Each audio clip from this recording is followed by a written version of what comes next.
आगे बढ़ने से पहले मेरा सभी से रिक्वेस्ट है कि आप लोग चैनल को सब्सक्राइब कर लीजिए, वीडियो को लाइक कर लीजिए और बेल आइकन जरूर प्रेस कर लीजिएगा, जिससे जितनी भी सीरीज की वीडियोस आ रही हैं आपको मिल जाए, आपको इन्फॉर्मेशन मिले और आप उसे मिस ना करें। चलो बच्चों, मुझे लग रहा है कि आज यूपी का दिन है, क्योंकि यूपी के वीडियोस मैं काफ़ी बनाने वाला हूं। Basically UP state counselling start हो गई है और उसमें कुछ बच्चों को दिक्कतें थी। उन्होंने biology as a single subject भर दिया था, तो उसके लिए मैंने एक वीडियो बना दिया है। उसमें कुछ नहीं करना था। तीसरे पॉइंट में जब बायोलॉजी का मार्कशीट आपको अपलोड करने के लिए बोला गया, तो उस टाइम आपको 12th का यानी इंटरमीडिएट का दोबारा से अपलोड कर देना है। तो इस वीडियो में काफ़ी डिटेल जानेंगे कहाँ कहाँ क्या क्या प्रॉस्पेक्टस आ गया है, और वो सारी चीज़ें देख सकते हो आप। मैंने अपने टेलीग्राम चैनल पे दे दिया है। एक एक लाइन जरूर पढ़ना, क्योंकि मिस्टेक्स बहुत सारे कर देते हो आप लोग, बाद में परेशान रहते हो। जो बच्चा मिस्टेक करता है उसे पता करो कितनी दिक्कतें आती हैं उसको। परेशान, पैनिक, टेंशन और अननेसेसरी एनर्जी लॉस, और फिर जाके अगर नहीं सही हुआ तो करियर में भी डेंट लग सकता है। तो मैं सबसे रिक्वेस्ट करूंगा, बहुत ध्यान से पढ़िए, एक एक लाइन पढ़िए। कौन कौन से सर्टिफिकेट, कौन कौन से मार्कशीट बहुत क्लियरली दिया होता है। और इस बार तो यूपी ने तो रिकॉर्ड ही कर दिया। इतने सारे क्लैरिफिकेशन, इतने सारे डॉक्यूमेंट्स उन्होंने दिए, करीब 5 और 6, सब कुछ क्रिस्टल क्लियर किया है। तो इसके बाद दिक्कत नहीं होना चाहिए। कितनी सीटें हैं, कौन सा कॉलेज है, सारा कुछ डिटेल दिया हुआ है। तो मैं आप लोग को पूरा प्रोसीजर बताऊंगा, कैसे कैसे और कहाँ कहाँ आप लोग क्लिक करो, और कैसे कैसे आप लोग प्रोसीजर में देखो, कैसे डाउनलोड करो, प्रोसीजर क्या है, ये सारा मैं आपको लाइव दिखा देता हूँ। 2 वेबसाइट है, एक यूपी नीट करके है। ये देखो, यूपी नीट मैं खोल रहा हूँ, ये खुल गया। अबाउट काउंसलिंग में जाइए, UP NEET UG brochure, counselling procedure, उसके बाद काउंसलिंग शेड्यूल, ये सारा है। इंस्टीट्यूट का प्रोफाइल क्या है, रजिस्ट्रेशन का तरीका क्या है, सिक्योरिटी फीस कैसी करनी है, और काउंसलिंग के लिए चॉइस फिलिंग, ये सारा कुछ आपको यहाँ पे यूपी के में मिलेगा, upneet.gov.in पे। रजिस्ट्रेशन फॉर स्टेट मेरिट, पे रजिस्ट्रेशन, पे सिक्योरिटी, देखो सारे प्रोसेस, 5 प्रोसेस हैं। उसके बाद नीचे गवर्नमेंट के ऑर्डर्स, ये स्क्रॉल हो रहा है। तो यहाँ सबसे अगर आप सारे पॉइंट को एक एक करके देखेंगे तो आपको ये सारी चीजें मिल जाएंगी। मैं भी बताने वाला हूं, चिंता मत करिएगा। उसके बाद एक वेबसाइट और है, ये वेबसाइट भी मैं खोल ले रहा हूं। ये है dgme.up.gov.in, ये है। अब यहाँ पे ऊपर जो स्क्रॉल चल रहा है नीट यूजी का, यहाँ पे देखो आप, योगी जी और मोदी जी के ऊपर, इसको क्लिक करने पे फेक रूट ये हो जा रहा है। इन्होंने अभी सही नहीं किया, ये बग है, ये नहीं सही कर पाए हैं, ये है। लेकिन आप यहाँ पे ना क्लिक करके नीचे आ जाइए। नीचे देखिए, यहाँ पे सारे नोटिसेस हैं, सेम वही सारे नोटिसेस हैं जो आपको यूपी नीट पे मिलेंगे। यहाँ पे जो आर्मी वाला है उसको क्लिक करेंगे तो उसमें वो biology as a single subject की प्रॉब्लम सॉल्व करती हुई दिखती है। लेकिन मैं इन सब में इंटरेस्टेड नहीं हूँ। मैं इंटरेस्टेड हूँ आपको बताने में यूपी नीट वाले पे। वो वेबसाइट, यस, खोल लिया मैंने ये। अब यहाँ से मैंने सारे डॉक्यूमेंट अपलोड कर रखे हैं, डाउनलोड कर रखे हैं। एक एक करके मैं उसको आपको दिखा देता हूं। चलिए दोबारा कर लेते हैं। काउंसलिंग ब्रोशर निकाल लेते हैं। ये खुल गया, देखो आपके सामने खुल गया है। यह थोड़ा हिंदी में लिखा हुआ है, कोई बात नहीं। क्या क्या इसमें इंडेक्सिंग है कि आप पता कर लीजिए किस पेज पे क्या दिया हुआ है। एलिजिबिलिटी देख लीजिए, 2023 में आप एलिजिबल घोषित किया गया हो, यानी आप पास हो। उसके बाद समस्त मेडिकल डेंटल कॉलेज में उत्तर प्रदेश का मूल निवासी होना आवश्यक है। ऐसे विद्यार्थी जिन्होंने हाई स्कूल और इंटरमीडिएट यानी 10वीं और 12वीं की जो परीक्षा है वो दोनों स्टेट से पास की हो, उनके लिए डोमिसाइल की जरूरत नहीं होगी। जो दोनों में से कोई भी एक बाहर किए हो तो आपको डोमिसाइल लेने की जरूरत पड़ेगी। दोनों में से एक या दोनों, कंफ्यूज मत होना, दोनों में से एक या दोनों अगर आप बाहर से किए हो तो आपको डोमिसाइल देनी पड़ेगी। डेंटल और प्राइवेट मेडिकल कॉलेज में कोई डोमिसाइल की जरूरत नहीं हो, अन्य प्रदेश से भी चलेगा। बाकी जो एलिजिबिलिटी है वो, रिजर्वेशन क्या है, 21% SC, ST 2%, फिर भी कट ऑफ बहुत नीचे जाता है क्योंकि ST बहुत कम है स्टेट में। OBC 27%, EWS 10%, करीब करीब 60% ये आ गया, 40% जनरल का हो गया। इसमें कुछ कॉलेज हैं जैसे अंबेडकर नगर, कन्नौज, जालौन और सहारनपुर, ये यहाँ पे वर्टिकल यानी कंफर्म रिजर्वेशन सीटें हैं। अनुसूचित जाति के लिए ज्यादा है, जनरल के लिए बहुत कम बची हैं। अनारक्षित सिर्फ 7 हैं स्टेट से और ऑल इंडिया से 8। बाकी सब ये जैसे अनुसूचित जाति 62 है, भारत सरकार से आवंटित सीट 2 हैं, अनुसूचित जनजाति 5 है, अन्य पिछड़ा वर्ग 11 है। तो यहाँ पे जनरल की सीटें कम है। 4 कॉलेज ध्यान से देखना, अंबेडकर नगर, कन्नौज, जालौन और सहारनपुर। क्षैतिज यानी हॉरिजॉन्टल रिजर्वेशन क्या है? रिजर्वेशन के अंदर रिजर्वेशन। 2% सेनानी, स्वतंत्रता संग्राम सेनानी के आश्रित, भूतपूर्व सैनिक, भूतपूर्व लिखा हुआ है जो पहले के सैनिक को, करंट नहीं, युद्ध में अपंग, सेवानिवृत्त, शहीद के पुत्र पुत्री के लिए 2%। दिव्यांग यानी पीडब्ल्यूडी 5% हॉरिजॉन्टल, बहुत सीट होता है ये। एनसीसी कैडेट कम से कम 20 ग्रेडिंग सहित सी सर्टिफिकेट। सी सर्टिफिकेट में बी ग्रेडिंग कम से कम होना चाहिए, सी सर्टिफिकेट में सी ग्रेडिंग नहीं चलेगा। महिलाओं के लिए 20%। आर्थिक रूप से कमजोर ईडब्ल्यूएस अन्य पिछड़ा वर्ग श्रेणी है दिनांक 1 अप्रैल के बाद 2023 के बाद निर्गत प्रमाण पत्र ही मान्य होगा, यानी अभी रिसेंटली। आरक्षण से संबंधित सभी प्रमाण पत्र, दिव्यांगता, ये सक्षम प्राधिकार राज्य सरकार द्वारा निर्धारित प्रारूप पर सक्षम प्राधिकारी द्वारा निर्गत ही मान्य होंगे। स्टेट काउंसलिंग के लिए ध्यान से रखना, स्टेट कोटे की सीटों पर काउंसलिंग हेतु केंद्रीय संस्थाओं, ऑल इंडिया संस्थाओं के लिए जारी आरक्षण संबंधी प्रमाण पत्र मान्य नहीं होंगे। यह बहुत बड़ी बात है। दिव्यांगता प्रमाण पत्र मेडिकल काउंसलिंग कमेटी, भारत सरकार के महानिदेशक स्वास्थ्य सेवाएं नई दिल्ली वाला के अनुरूप पर मान्य होंगे, वो जो सेंट्रली बना है। एनसीसी प्रमाण पत्र कम से कम बी ग्रेडिंग सहित सी सर्टिफिकेट निर्धारित प्रारूप पर सक्षम प्राधिकारी द्वारा निर्गत ही मान्य होंगे। डेंटल उसमें और प्राइवेट में कोई रिजर्वेशन नहीं है, निजी क्षेत्र की। अल्पसंख्यक संस्थाओं में 50% सीटें संबंधित धार्मिक अल्पसंख्यक अभ्यर्थियों के लिए आवंटित की जाएगी और 50% सीटें ओपन। नीट यूजी 2023 के समय आवेदन के समय उत्तर प्रदेश राज्य के आरक्षित श्रेणी के अभ्यर्थियों द्वारा यदि अपनी श्रेणी आरक्षित अंकित की गई हो तो यूपी नीट 2023 के काउंसलिंग हेतु पंजीकरण के समय ऐसे अभ्यर्थियों द्वारा अपना पंजीकरण आरक्षित श्रेणी के अंतर्गत करने पर संबंधित आरक्षित श्रेणी का लाभ नियमानुसार देय होगा। तो ये सब कोई बहुत ज्यादा खास बात है नहीं। पंजीकरण प्रक्रिया क्या होगा? upneet.gov.in पर लॉगिन करते टाइम रोल नंबर का, यूजी के ही रोल नंबर एप्लीकेशन का नंबर प्रयोग करेंगे, वैसे ही जैसे ऑल इंडिया का है, उसका वीडियो बना दिया है मैंने। नीट यूजी की काउंसलिंग में प्रतिभाग करने हेतु पंजीकरण 2000 रुपए है फर्स्ट राउंड का, दोनों प्रति अभ्यर्थी, दोनों चौकी और मॉपअप का 1 है, इसको मापा गया है तो 5000 रुपए, तो 3000 रुपए है। इसमें ये जमा करना है। जो प्रथम चक्र की काउंसलिंग हेतु पंजीकरण नहीं करता है, ऐसे अभ्यर्थी द्वितीय चक्र की काउंसलिंग हेतु 2000 जमा करा के प्रतिभाग कर सकते हैं। अभी देखना थोड़ा सा यहाँ पे पंगा है। पंजीकरण शुल्क नॉन रिफंडेबल है। पंजीकरण के पश्चात अभ्यर्थी को पंजीकरण फॉर्म और पंजीकरण शुल्क की रसीद अपलोड करनी होगी, वो अपलोड करनी होगी जो रिसीट आएगी। धरोहर धनराशि जमा करने से पूर्व अभ्यर्थी अपनी एलिजिबिलिटी स्वयं जांच ले। राजकीय क्षेत्रों हेतु जो आपकी धरोहर यानी सिक्योरिटी डिपॉजिट है वो 30,000 रुपए है। प्राइवेट कॉलेज की 2 लाख। तो अगर आप प्राइवेट और सरकारी दोनों में जाते हैं तो 2 लाख देके जा सकते हैं, 2,30,000 नहीं करना है। अगर आप निजी कॉलेज के बीडीएस में जाते हैं तो 1 लाख। दोनों सीटों की काउंसलिंग कराना चाहिए, वही बात जो मैंने बोला है। समझ चक्र की काउंसलिंग समाप्त होने के उपरांत यदि कोई भी सीट आवंटित नहीं होती है तो सिक्योरिटी आपको वापस हो जाती उसी खाते में। जिन अभ्यर्थियों द्वारा आवंटन के पश्चात प्रवेश प्राप्त नहीं किए जाते हैं तो उनकी धरोहर राशि जब्त कर ली जाएगी। एक नई बात है इसमें। यहाँ पे फर्स्ट राउंड पे भी अगर आपको सीट मिला और आपने सीट नहीं ली तो आपकी 30,000 गई। ये बहुत अच्छा कर दिया है उन बच्चों के लिए जो डरते हैं कि उनको सीट मिलेगी कि नहीं मिलेगी। तो आखिरी राउंड में यहाँ पे जल्दी जल्दी कॉलेज भरने लगेंगे। ऑनलाइन अभिलेखों का सत्यापन, high school marksheet, inter marksheet, आरक्षण से संबंधित प्रमाण पत्र और डोमिसाइल, ये होगा सत्यापन ऑनलाइन किया जाएगा। उसके लिए नोडल सेंटर उन्होंने दिया है। काउंसलिंग प्रक्रिया, अब देखो प्रोसेस समझ लेते हैं, काउंसलिंग का प्रोसेस क्या है।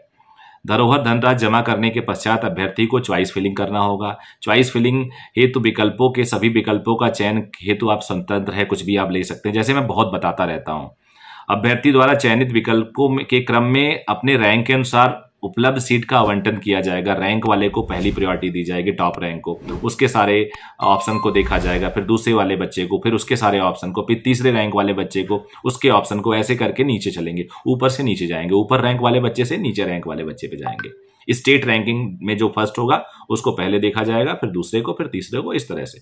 अब जरा ध्यान से देखना,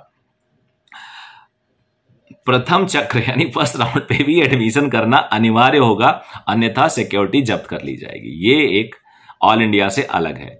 तो ऑल इंडिया से अलग क्या है, यहाँ पे प्रथम चक्र में अगर आपने सीट नहीं लिया तो आपकी सिक्योरिटी राशि जब्त हो जाएगी और ऐसे अभ्यर्थी को सेकंड राउंड के लिए दोबारा से 30,000 या प्राइवेट में 2 लाख रुपए देना पड़ेगा। तो यहाँ पे कुछ पंगे हैं यूपी में। अन्य ऐसे अभ्यर्थी द्वितीय चक्र की काउंसलिंग, ठीक है तो पढ़ लिया। ऐसे अभ्यर्थी प्रथम चक्र की काउंसलिंग से कोई सीट नहीं मिली है, उनकी सिक्योरिटी बनी रहेगी सेकंड राउंड के लिए।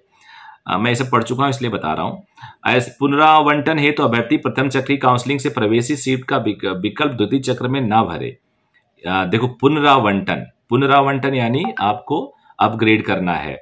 प्रथम चक्र की काउंसलिंग से प्रवेशित ऐसे अभ्यर्थी जिन्हें द्वितीय चक्र की काउंसलिंग में अभ्यर्थी द्वारा पुनरावंटन हेतु दिए गए विकल्प के अनुसार यदि कोई सीट आवंटित हो जाती है तो पूर्व की निर्धारित सीट स्वतः रिक्त हो जाएगी, किसी अन्य एलिजिबल अभ्यर्थी को आवंटित की हो जाएगी। पुनरावंटन न होने की दशा में अभ्यर्थी द्वारा प्रथम काउंसलिंग से प्रवेशी सीट यथावत बनी रहेगी। बड़ी शुद्ध हिंदी है, बता देता हूं। फर्स्ट राउंड की काउंसलिंग में आपने एडमिशन लिया क्योंकि लेना होगा, नहीं सिक्योरिटी जब्त हो जाएगी। अब उसके बाद आप अपग्रेड के लिए चॉइस करिए। अपग्रेड अगर आप करते हैं और अपग्रेड हो जाता है तो पिछली सीट चली जाएगी, वो तो बता चुका हूं पहले भी वीडियोस में। और अगर आपको मिल जाती है नई सीट तो पहला वाला आपका हट जाएगा। अब इन्होंने आपको पहले वाली सीट नहीं भरनी चाहिए। अगर आप पुनरावंटन के लिए जा रहे हैं तो प्रवेशी सीट का विकल्प द्वितीय चक्र में ना भरें, ये तो हमें पता ही है। मॉपअप राउंड क्या होगा? मॉपअप राउंड है तो वही एलिजिबिलिटी होगी जिन्हें यूपी नीट का प्रथम एवं द्वितीय के द्वारा कोई भी सीट आवंटित नहीं हुई है। जिनको पहले और दूसरे सीट में सीटें नहीं मिली हैं वही इसमें जा सकते हैं। तो यहां से भी क्लीन कर रहे हैं वो बेसिकली। जिसको मिलना बोल रहे हैं सेटल हो जाए यार, अब आगे पंगा मत कर, बाकियों के लिए परेशानी मत खड़ी कर। तो ये इनका मतलब है। इससे क्या होगा? क्लीनिंग होगी, मतलब आपको बहुत ज्यादा चॉइस एक्सप्लोर करने नहीं दिया जाएगा। आपको जो मिल रहा है सेटल हो जाओ। तो यहां पे थोड़ा रिस्क फैक्टर आता है, इसके लिए एक सेपरेट वीडियो बनाऊंगा। मॉपअप राउंड में प्रतिभाग करने हैं तो समस्त एलिजिबल अभ्यर्थियों को 1,000 रुपए फिर से देना होगा। प्रथम या द्वितीय चक्र की काउंसलिंग से आवंटन प्राप्त अभ्यर्थी ऑल इंडिया कोटे यानी प्रदेशों किसी भी चक्र काउंसलिंग के माध्यम से प्रवेशित अभ्यर्थी मॉपअप राउंड में एलिजिबल नहीं होंगे। मॉपअप राउंड से आवंटित अभ्यर्थियों को प्रवेश के समय समस्त शैक्षणिक जाति प्रमाण पत्र, अन्य आवश्यक प्रपत्र मूल रूप में प्रस्तुत करना अनिवार्य होगा। यानी वो रिस्क से बचना चाहते हैं, वो चाहते हैं मूल लेके आओ, क्योंकि कहीं तूने एडमिशन करा लिया होगा तो मूल वहां चला गया होगा, अदरवाइज वो एडमिशन नहीं देंगे। स्टेट कोटे की आरक्षण की सीटों पे आमेलन मॉपअप राउंड के दौरान किया जाएगा। आमेलन मतलब कन्वर्जन।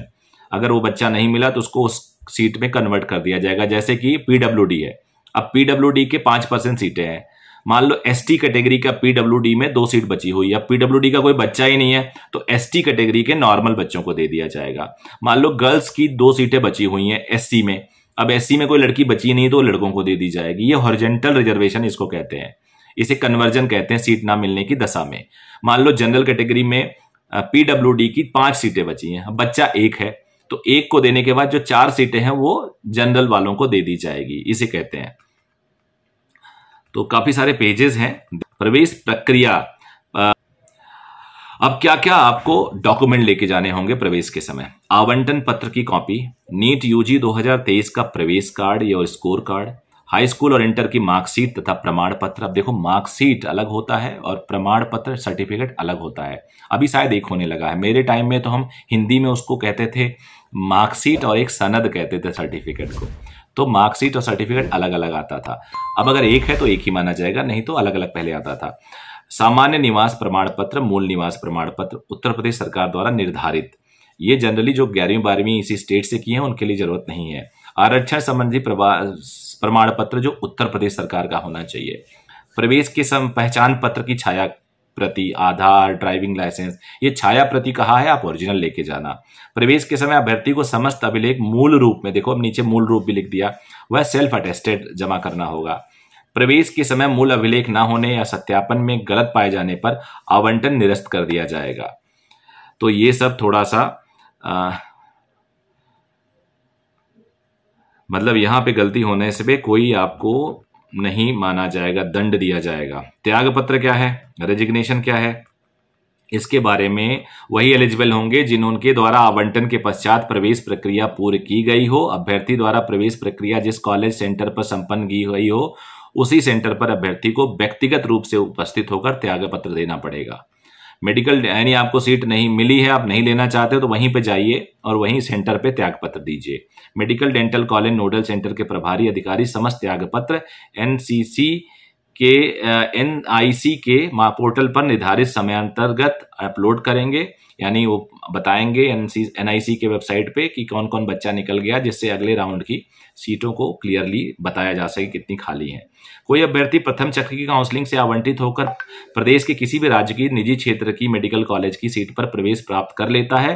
तत्पश्चात वह प्रदेश की प्रथम काउंसलिंग से प्रवेशित सीट से त्यागपत्र देना चाहता है तो ऐसे अभ्यर्थी द्वितीय काउंसलिंग की चॉइस फिलिंग के 2 दिन पूर्व अपनी सीट से त्यागपत्र दे सकता है। ऐसी स्थिति में अभ्यर्थी द्वारा जमा की गई धरोहर राशि जब्त कर ली जाएगी। यानी बड़ा सिंपल सही, कोई टफ नहीं, इसको मत टेंशन लेना।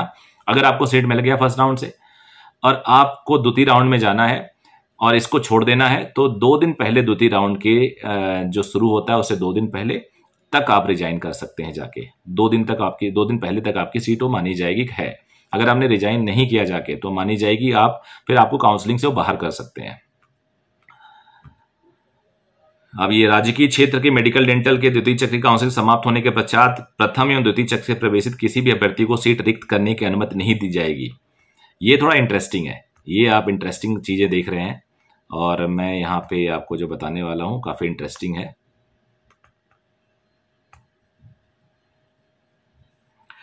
राजकीय क्षेत्र के मेडिकल डेंटल कॉलेज हेतु प्रवेश की द्वितीय चक्र की काउंसलिंग समाप्त होने के पश्चात प्रथम एवं द्वितीय चक्र के से प्रवेशित किसी भी अभ्यर्थी को सीट रिक्त करने की अनुमति नहीं होगी। फिर भी यदि अभ्यर्थी मॉपअप चक्र से 2 दिन पूर्व अपनी सीट से त्यागपत्र देता है तो अभ्यर्थी द्वारा जमा की गई धरोहर धनराशि तथा समस्त शिक्षण शुल्क जब्त कर लिया जाएगा। आप जो एडमिशन के टाइम जाते हो लेते हो 2 दिन पहले तक आप छोड़ सकते हो। आपने जो भी अभी तक जमा की वो जब्त कर लिया जाएगा। थोड़ा सा टफ किया है लेकिन आखिरी में ये भी बोल दिया है कि 2 दिन पहले तक त्यागपत्र आप दे सकते हो मॉपअप के। निजी क्षेत्र के मेडिकल डेंटल कॉलेज हेतु प्रदेश की द्वितीय चक्र की काउंसलिंग समाप्त होने के पश्चात, ये तो निजी का नहीं बता रहा हूं, कम लोग हैं। राजकीय क्षेत्र के मेडिकल डेंटल कॉलेजों हेतु प्रथम चक्र की काउंसलिंग से प्रवेशित अभ्यर्थी यदि द्वितीय चक्र की काउंसलिंग में पुनरावंटन के पश्चात प्रवेश नहीं लिया है तो अभ्यर्थी द्वारा जमा की गई धरोहर धनराशि तथा समस्त शिक्षण शुल्क जब्त कर लिया जाएगा। फर्स्ट राउंड में आपने एडमिशन लिया और बोल दिया कि हम अब जाएंगे अपग्रेड करेंगे। अब अपग्रेड तो आपका हो गया, मान लो आपने लिया लखनऊ, अपग्रेड कानपुर और अपग्रेड होके लखनऊ हो गया, और लखनऊ में भी आपने एडमिशन नहीं लिया और कानपुर में आप अपग्रेड कर गए हो तो कानपुर की भी सीट छूट गई है। ऐसे केस में क्या होगा, आपकी फीस सिक्योरिटी सब जब्त करके आपको बाहर कर दिया जाएगा। आगे देखते हैं। निजी राजकीय क्षेत्र की मेडिकल डेंटल कॉलेज हेतु मॉपअप चक्र के पश्चात अथवा पाठ्यक्रम पूर्ण करने के पूर्व यदि कोई अभ्यर्थी अपनी सीट से त्यागपत्र देता है तो उक्त पाठ्यक्रम की समस्त शिक्षण शुल्क, मॉपअप के बाद अगर कोई त्यागपत्र देता है तो पूरे पाठ्यक्रम यानी पूरे 5 साल की 4.5 साल की फीस 1 लाख रुपए अर्थदंड के साथ ही अभ्यर्थी की धरोहर राशि भी जब्त कर ली जाएगी। अगर वो धरोहर राशि वापस कर दी जा चुकी है, जो वो नहीं होगी, कभी काफी लेट किया जाता है, तो वो भी वापस लिया जाएगा। और निजी में तो और तगड़ा दंड है, नीचे वाला पढ़ लेना। उसके बाद आपको कॉलेज वॉलेज के बारे में सहायता केंद्र दिया गया है। उसके बाद आपको MBBS का जो बॉन्ड है, बॉन्ड वो 2 लाख रुपए का या 10 लाख रुपए का। सेवा का स्थान क्या है, 10 लाख रुपए दो या 2 साल काम करो। यथासंभव यथा आवश्यकता महानगरों को छोड़कर अन्य जनपदों में स्थापित राजकीय मेडिकल कॉलेज में नॉन PGJR के रूप में तथा चिकित्सा एवं स्वास्थ्य विभाग के अधीन प्राथमिक स्वास्थ्य केंद्र में संविदा अधिकारी के रूप में, संविदा चिकित्सा अधिकारी के रूप में आपको कार्य करना पड़ेगा। फिर ये हो गया। अब आपको क्या क्या ईमेल अगर करना हो तो क्या क्या लिख के ईमेल करें वो दिया हुआ है। उसके बाद अब अनुलग्न क्या क्या है ये कॉलेजेस के बारे में, नोडल सेंटर क्या है निजी के और उसके बाद निजी और सरकारी नोडल सेंटर देखो आप दिया हुआ है स्क्रीन पे। मेडिकल कॉलेज में सीटें कितनी है और कितनी मेडिकल कॉलेज है, इंटरेस्टिंग बात है, अक्सर लोगों को टेंशन हो जाती है। अब सारे मेडिकल कॉलेज आपको यहाँ दिख रहे हैं। सबसे पुराना KGMU है, फिर उसके बाद आगरा है, फिर कानपुर है, फिर प्रयागराज है, फिर मेरठ है, फिर झांसी है, फिर गोरखपुर, सैफई, लगभग रैंकिंग भी एक जैसी ही है। और आप देख सकते हो कुल मिला के 31 कॉलेज है। 31 कॉलेज उत्तर प्रदेश में, 3,828 सीटें हैं। 3,828, इसमें ऑल इंडिया में 572 गई हैं और 21 होंगी सेंट्रल पूल कोटा में। देख लेता हूं मैं, हाँ सेंट्रल पूल कोटा। उसके बाद तो स्टेट के लिए बचती हैं 3235 सीटें। तो ये हो गई उसके बाद प्राइवेट डेंटल में भी 51 है सिर्फ, और प्राइवेट सीट्स हैं 31 प्राइवेट, 31 सरकारी। इसमें 5,250 सीटें हैं। तो 5,250 और उसके बाद मैं काउंट कर लेता हूं, 5,250 प्लस और 3800 कुछ है, 3828, तो कुल मिला के 9,078 MBBS सीटें हैं उत्तर प्रदेश में। तो ये पूरा डिटेल हो गया। डेंटल कॉलेज के बारे में देख लीजिए, 2200 डेंटल कॉलेज प्राइवेट में और 70 सरकारी में है। उसके बाद ये नोटिस इतना ज़्यादा नहीं है, वीडियो लंबा हो जा रहा है। आई होप आपको काफ़ी हद तक क्लियर हो गया होगा। इसके सपोर्टिंग वीडियो मैं बनाऊंगा छोटे छोटे। Till then thank you, bye bye, take care.